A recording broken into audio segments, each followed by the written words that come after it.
Hey everyone, I got a very exciting show for you today. I have a guest that came with the highest and highest of recommendations from someone in my network.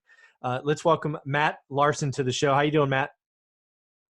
Doing great. Thanks for having me. Excellent. So you were a referral from a very good friend of mine, and he said, you've got to hear this story. This guy's got some amazing things going on. So I know you and I don't know each other yet, but I'm sure we'll be fast friends. So why don't you tell us what you do, where you're at in the country, and a little bit about Matt Larson?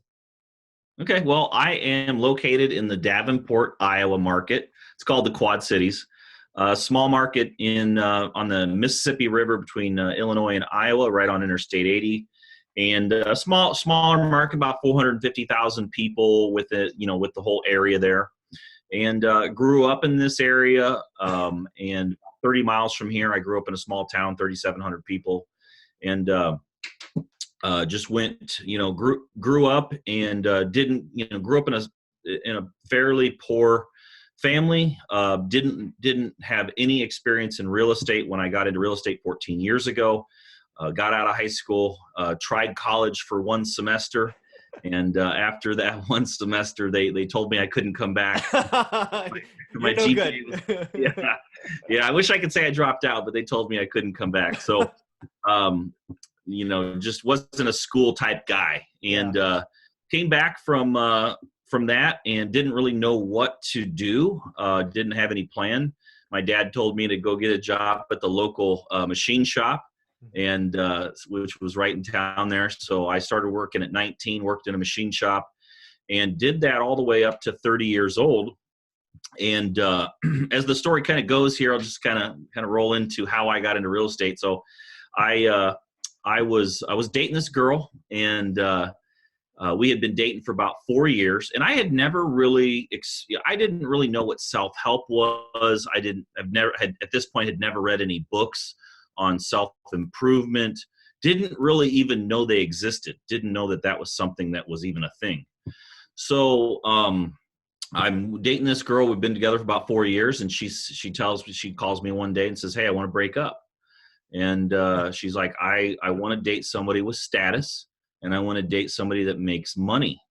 And I tell you, what happened was all of a sudden, I didn't know how to make money. I was always brought up as, hey, if you want to make more money, work more hours, Right. Work every single holiday so you can get, double time, or, cash in your vacation so that you can, just take that extra money and just put in more hours. So I didn't know how to make money. I didn't know people could become wealthy. So all of a sudden now I'm trying to figure it out. I was in love with this girl. We dated for a long time, and I was like, man, how do I make money? So I was up late one night, saw an infomercial on TV, stressed out about this whole situation. And that was really how I got into real estate. I bought a simple book off of an infomercial. And for some of you young guys out there that are watching this show, an infomercial is like a paid commercial on TV late at night that they used to do. I don't even know if they do that much anymore. But so anyway, I've got really no money. I had about $700 saved up at this point, and no experience. Didn't have any real estate experience. Never had bought a house for myself. Lived in a small 300 square foot apartment that I paid $275 a month for rent. And my parents had never even bought a house. In fact, my parents had always preached, don't ever buy a house, always rent, because if something breaks, you don't have to pay for it to be fixed. Right. So I got into real estate, and the cool thing is I was just naive enough that I didn't know that there was I didn't know there was any misinformation out there. I buy a book, it says do this, this, and this. This is what you can do, and you can make money. And I just went out in it with a naive mindset and just assumed if I did the work, then I would get the result. And that's what happened.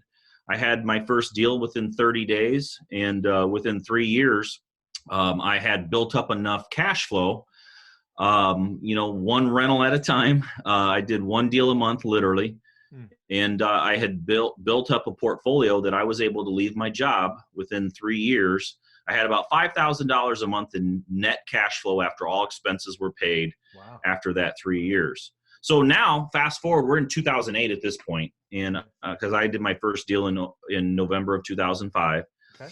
and the market was, terrible at that time, as you guys some of you young guys may not remember that, but in 2008, the stock market was in half. There was hundreds of thousands of people being laid off every single week. Unemployment spiked to 8, 9, 10% in some areas, and it was a scary time. And during that time, I had just spent the prior 3 years really honing my skills. I had figured out how to buy real estate during the hottest real estate market in the history of the planet. Yeah. I figured out how to find good deals, how to figure cash flow and make sure I'm buying the right stuff. So that kind of leads us into 2008. I quit. Now I'm full time, and we were given we were given the greatest opportunity in the history of the planet for becoming a real estate investor in 2008. Yeah, no kidding. So I want to go back to that first couple of things just to because I love this story, obviously. I just want to make sure I really get it and feel it. So do you remember what that infomercial was? Was it buy and hold? Was it flipping? Was it, owner financing? Do you remember the kind of thing that caught you? It was a little bit of everything, really. Okay. It was how to buy rentals with basically off of lease options. It was how to flip houses, how to find deals. So it was in wholesaling, which I did all of those things. Very cool. And so it was very, it wasn't really tailored to one specific thing. It was a broad range. Okay, cool. And then you got your first deal in 30 days. I'm guessing, was that door knocking or was it out of the MLS, or do you remember that first one? Because that's always fun to talk about. Yeah. So, believe it or not, I found it in a small newspaper ad. Oh, wow. They still do this? Oh, actually, this is 20 years ago. This is 14 years ago, 05. Yeah. And, I don't really check the newspapers anymore. I'm assuming that sometimes old timers still do it. Yeah. At that time, I was just searching. I see this small little ad with about 3 lines on it. Yeah. And I called it, and it was a 4-unit building.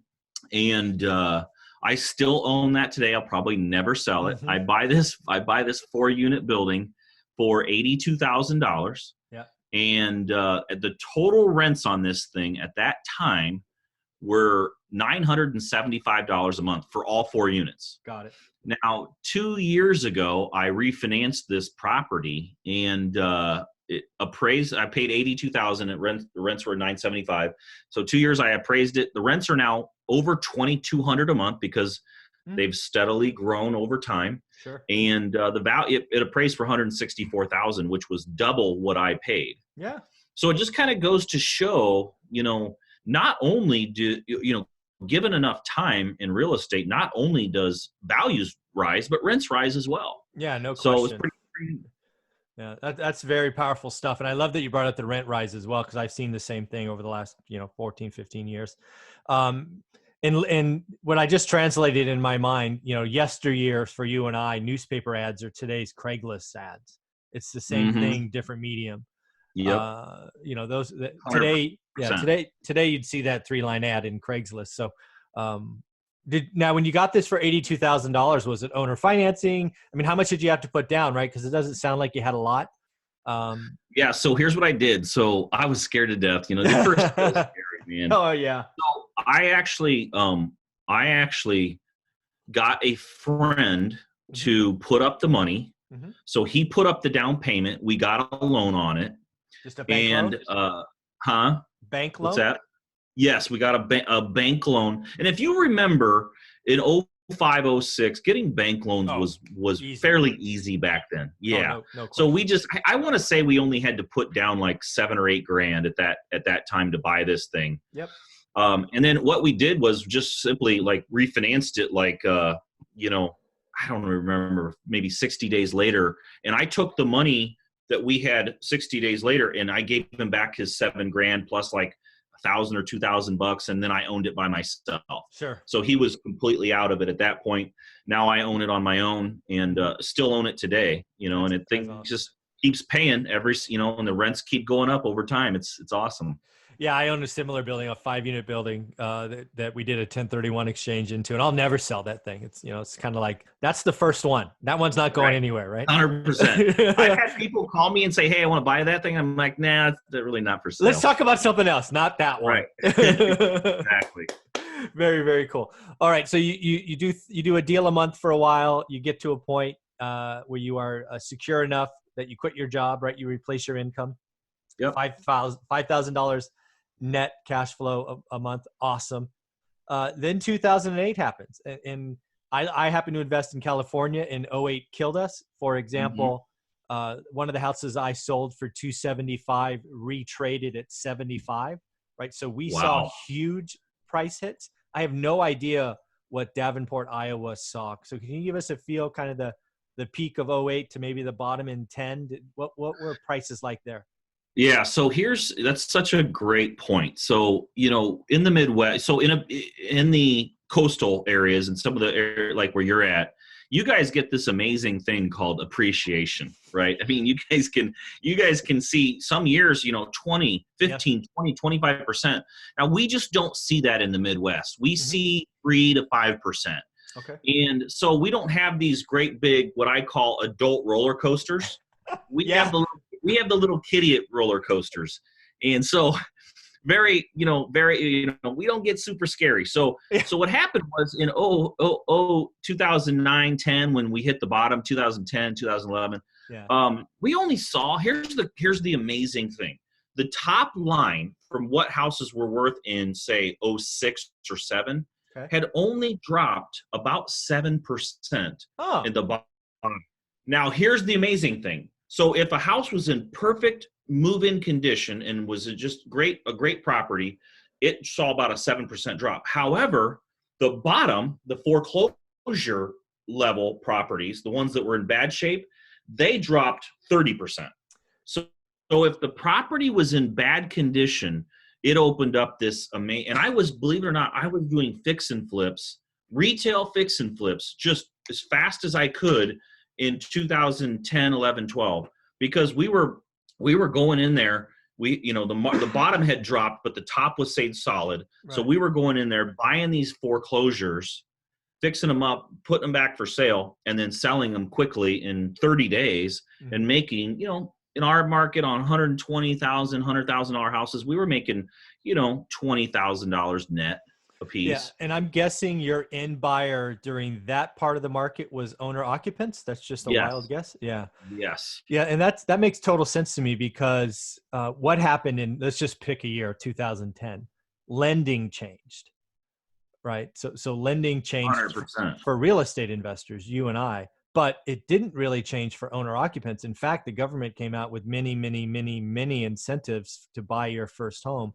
So it makes total sense that the, call it turnkey stuff or whatever you want to call it, done, doesn't drop much, but there's a huge gap for the bottom or the fixers because nobody can finance them, right? So you've got to come in Right. cash or do private money or hard money or whatever it is. So that that that was probably like printing money, right? Because you get an artificial drop, they're everywhere. No You can, competition. yeah, just everybody's scared, man.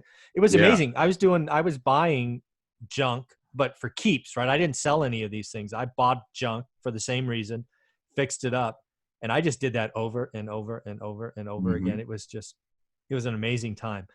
So what happens to Davenport, Iowa when we come out of this, right? Because eventually competitions come back, deep pockets come in.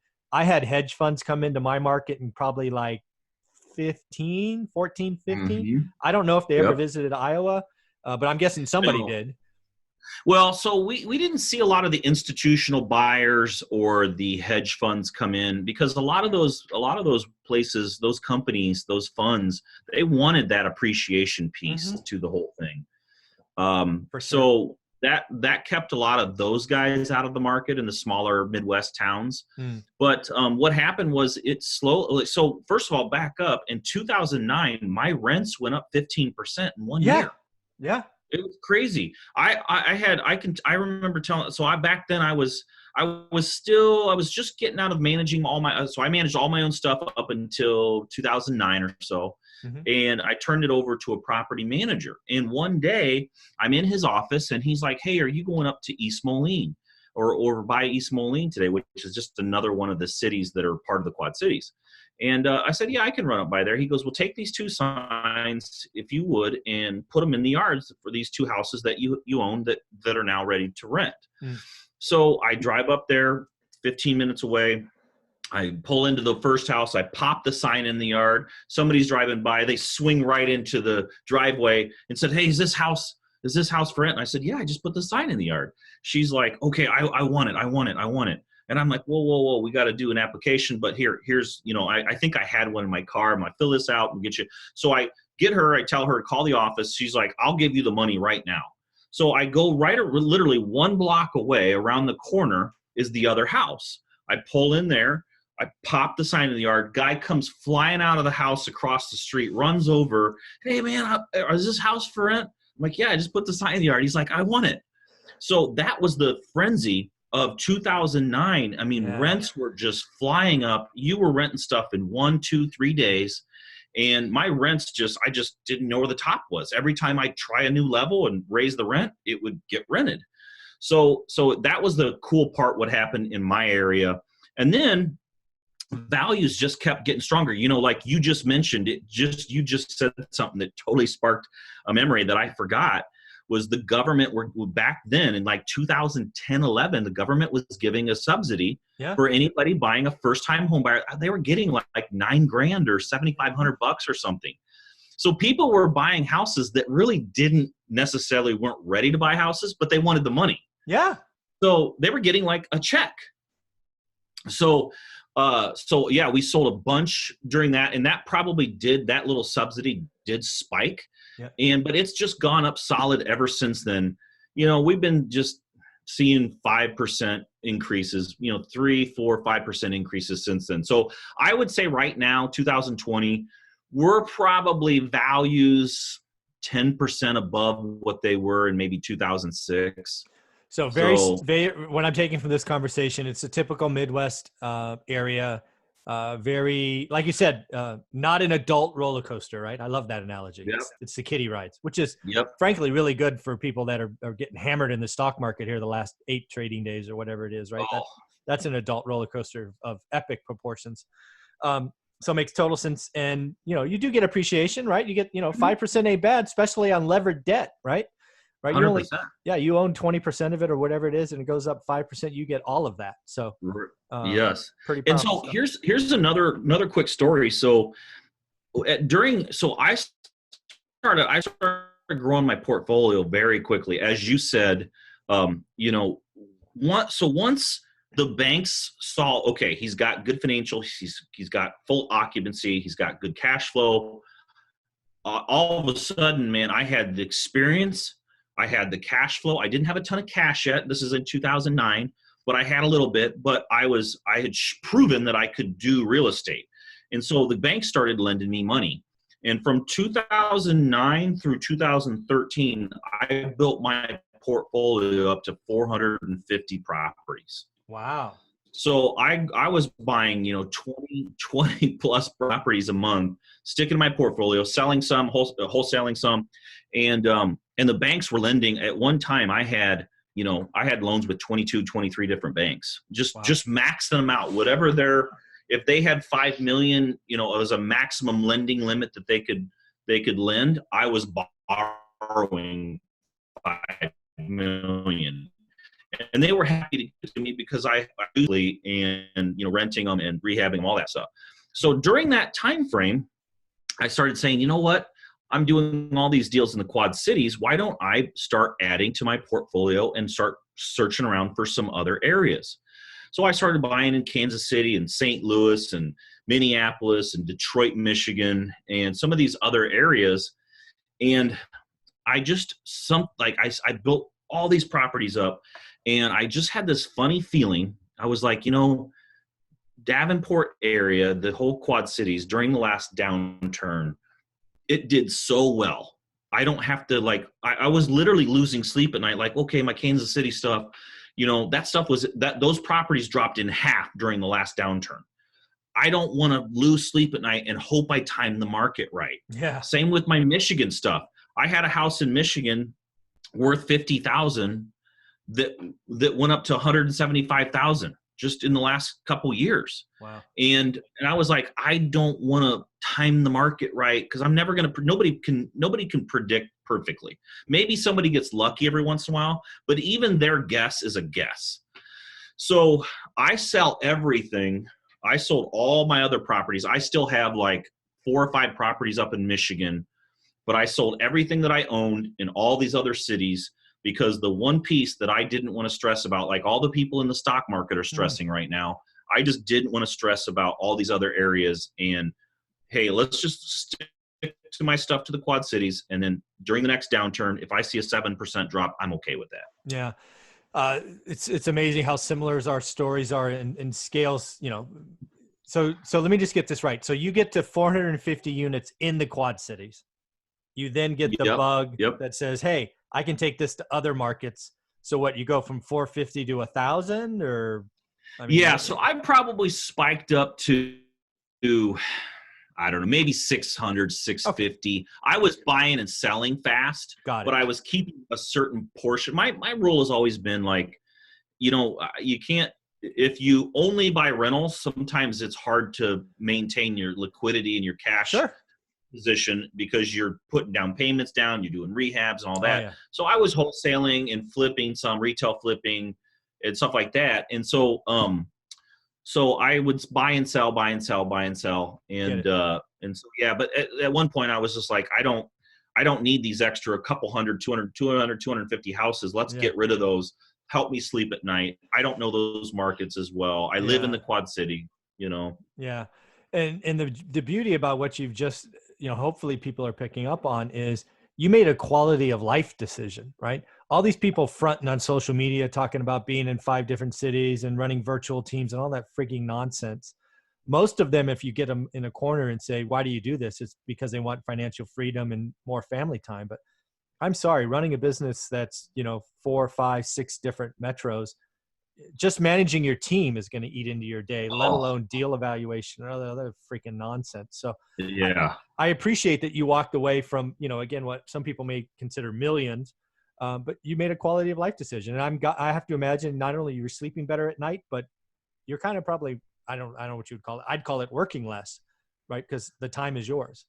Yeah. So here's something that I've done. This'll blow your mind. So we still do, I still do 20 plus deals a month. We always just have for years. That's kind of, I almost feel like that's kind of probably you get to a point of no return in a market where it gets very, very difficult to break through that level. And we've Sure. been at that level for years and years and years.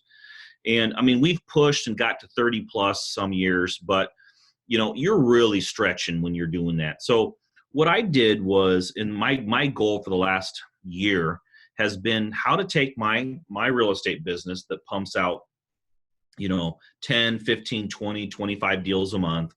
And how do I create systems around all that so that I don't have to do any of the work? Mm. So believe it or not, and people talk about this, and I can spot somebody faking it in a mile away, because I'm actually living it. But I actually only work about 5 hours a week in my company, in my real estate company, to do 20 plus deals a month.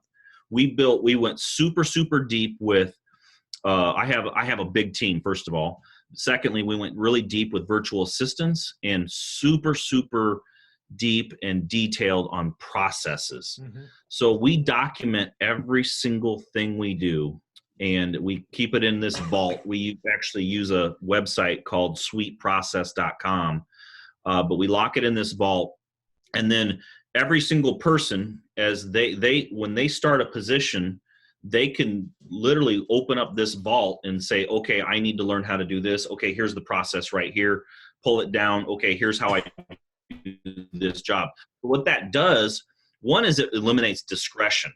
And discretion is the enemy of duplication. So somebody can't just, well, my last job, I did it like this, so I'm going to do it that way. Nope, that's, here's the process, follow it step by step. So we're very, very process oriented. And in that process, I basically figured out how to exit from the entire whole what I realize is this: everybody wants this dream of not having to work, right? Everybody wants this dream of, hey, I want real estate to be totally passive. Mm-hmm. And it can be if done correctly. And what I realized, though, is if you've got a process built for any position in the company, any of the systems in the company, there's a step-by-step process if done right. But what I realized is I got really good at building processes, but if there was a 10-step process, I was always one piece. I was one step in that process. And I realized that as long as I'm at least one step, there's no exit. There's no way to step out. And so we went really deep last year, and in about 6 months, I was able to eliminate myself from all the rest of the stuff I was doing. And we literally, 5 hours in my real estate company might even be an exaggeration. It could be less than that. Yeah. So I've really built, I'm kind of known for these systems that I've created, and been able to, again, quality of life. I'm 44 years old. I'll be 45 this year. When I was 30, I didn't mind working 90 hours a week. I don't want to do that anymore, right? I want to travel and do other things that I want. And that's also given me time to do more education stuff, which is exciting. Oh man, that's awesome. I know my audience would be upset with me if I didn't ask this question. So you talk about doing 20 deals a month. Can you kind of break those down, right? Is it reputation? Is it cold calling? All this stuff that wholesalers and all of them want to think about. How are you finding 20 deals a month consistently? So first of all, we do a lot of direct mail. Okay. So we've that's been a kind of an anchor in my company for years. So we do direct mail. We also do cold calling. We send out about 5,000 direct mail pieces a week.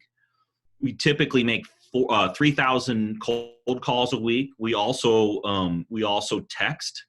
So we're hitting everybody with text. I have kind of a cool little system built where I have my maintenance vans I own my own property management company. I don't really manage for anybody else. If you buy a property from me turnkey, then I will manage that, and I manage myself, but I don't manage for anybody else. Right. But with those maintenance vans, now I put on the back of the van in the really big letters, "We buy houses," and a phone number, and I get a lot of deals from those. Absolutely. Yeah. We also do. I've done some TV commercials in the past. It's really expensive. I don't really think it's a super efficient way to do things. But what else? Wholesalers. We get some deals from wholesalers. Sure. We also, we just generate every once in a while. We scrape. We're constantly doing this simple stuff like scraping Craigslist constantly. Yeah. Somebody's always doing that, and we got VAs on all that stuff. So most of the majority, if you take 80% of what we do, comes from a postcard, cold calling, or texting. Very, very cool. And do you see any of that changing going forward? Right? You're just gonna rinse and repeat, I would guess. But anything changing going into maybe the end of the year after?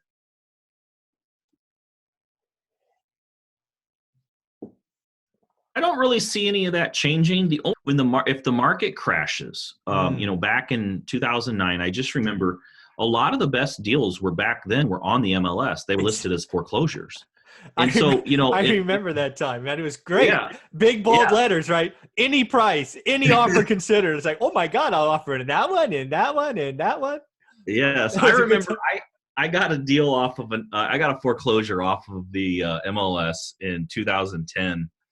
And they wanted, this house was worth, I would say at that time that the house was a small 2-bedroom ranch in Moline, and it was worth maybe $75,000, let's say. Okay. And they had it for sale for, I think it was listed on the MLS for like $33,000, or maybe it's like $39,000, $39,900 or something. I don't know.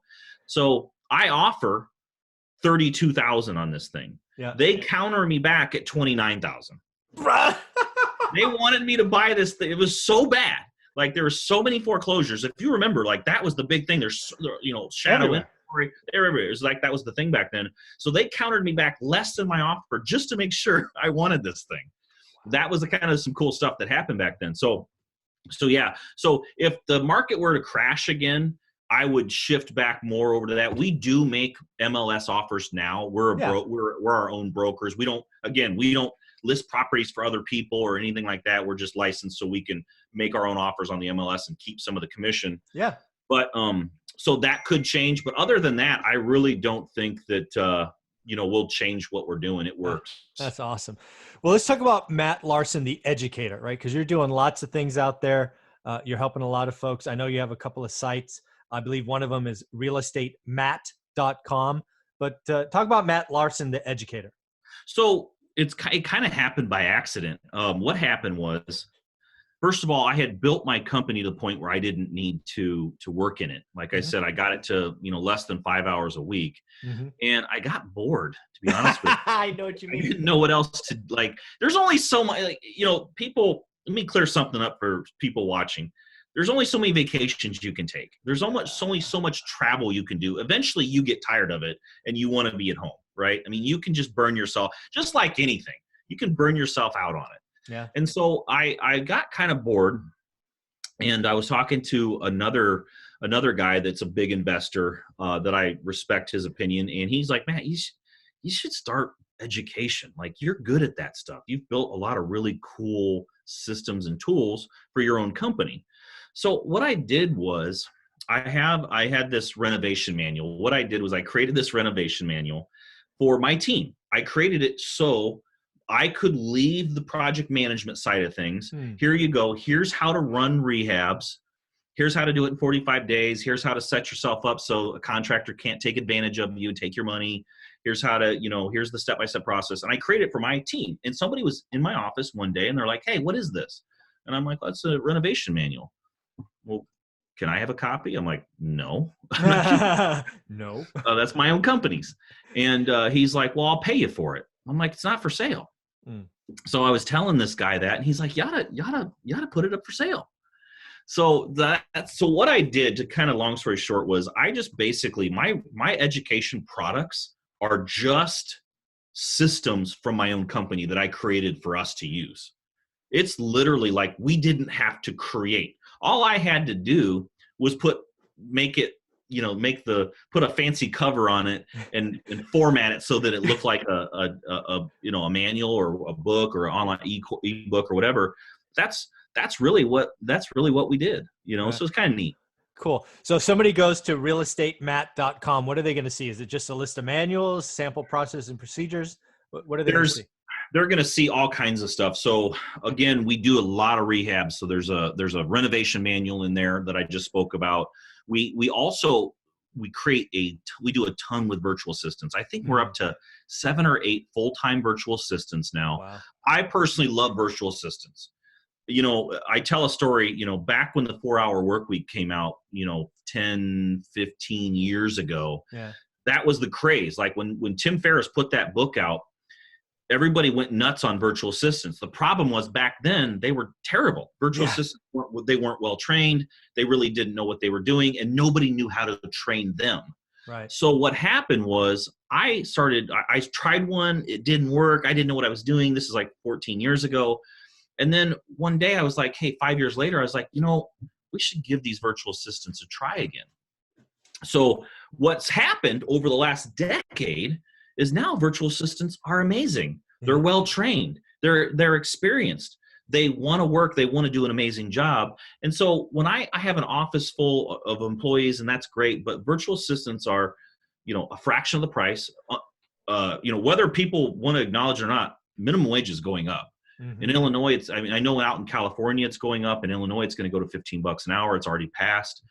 So you can hire a virtual assistant for $3, $4, $5, $6, $7 an hour, no benefits. They're robotic on how they work. You don't have any office drama. They never call in sick. So over the years, we really went deep with virtual assistants. So I have like I said, 7 or 8 full-time virtual assistants now. They're some of my best employees in my company. And so we just took a lot of the processes from our virtual assistants and training them. And we put that in a book I call Virtually Unemployed. Basically, hey, it's 230 something pages. Plug in your virtual assistants into my processes. You don't even have to train them. Like, here's my processes you can buy. Save yourself a ton of time. Let me do the heavy lifting. So we have that. My book, I wrote a book called Hidden Houses. My 3 top strategies for finding, houses nobody else can find, the step-by-step process. We have some other hiring guides. There's just a lot of really cool stuff. Again, I didn't create any of it as hey, let me think of a product I can sell. Right. It was just stuff that I created for my own company that I offered for sale and made it look pretty. Very, very cool, Matt. So I'm curious about this question. I don't normally ask it, but this has been so much fun. I'm going to ask it anyways. So you're about to be 45 this year, if I remember right. What Hmm. does Matt Larson look like at 50? Have you thought about that at all? I really think that I mean, I do think about this stuff. I think, Okay. where am I going to be at 50, 55, 60? Right. Well, for one, I'm going to work very, very smart. I'm over the whole, you don't need to like work super, super hard and hustle all the time. Mm, There's really a better way. So I do want to work, and I do want to be very involved with real estate, but I want to be involved from a high level, hmm and I'm going to be an orchestrator. I want to do amazing things. I can't wait. I mean, this might sound harsh, but I can't wait for the next downturn, because I know what can happen during those downturns for people that are in the real estate space, right? You Yeah. just, millions can be made very quickly. So I've been through the whole cycle now. I started at the top, it went down, we're back at the top. I just kind of want another go at the whole downturn thing. So with that, I don't know how to like, it's tough, because as I get older, the less I want to do, the more I want to orchestrate, hire people to do the cool stuff that I like watching done now instead of hands-on stuff.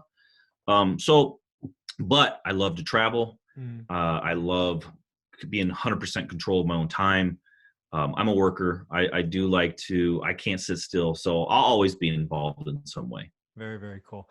And I guess I'd be remiss if I didn't ask this question. I believe the answer is most of the stuff you do is is what we would call residential in the game, right? Houses, few Yes. quads.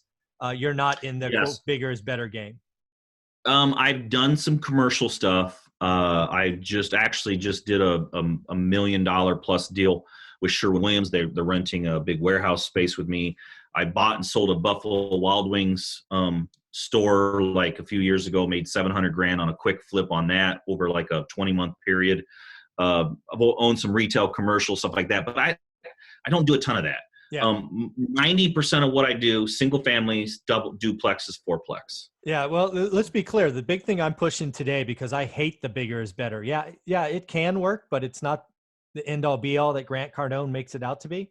Mm-mm. I'm telling people, if you can get to 4 rental properties, you can fundamentally change your life. So 100%.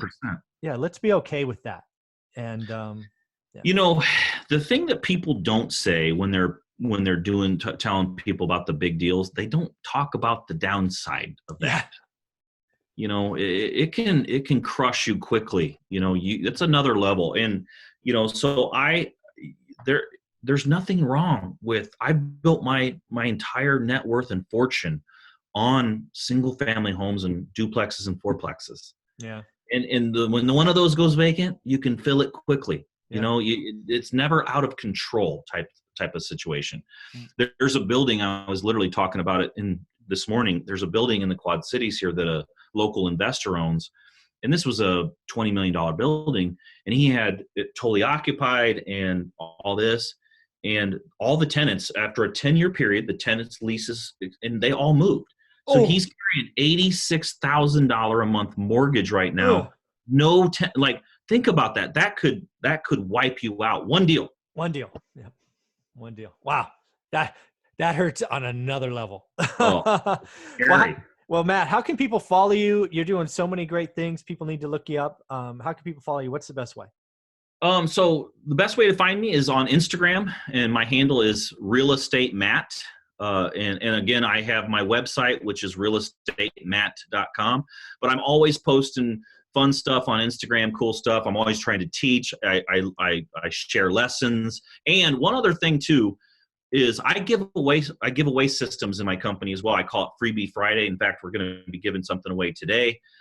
So Freebie Friday is just, I take a system in my company, I put it on my site. Anybody can go download it for free. So those are the two best places to find me and follow what's going on. Very cool, Matt. Well, you keep doing what you're doing. I love the fact that you're working 5 hours less a week. That is something we're all striving for. I really like the fact that you went to multiple cities and then said, you know what? Quality of life is far more important than being bigger and all that stuff. So, Yep, and lastly, single family homes can change your life. Matt and I are proof positive of that. So, Matt, 100%. thank you very much for your time. This has been so much fun. Thank you so much. It was fun being here. Yeah.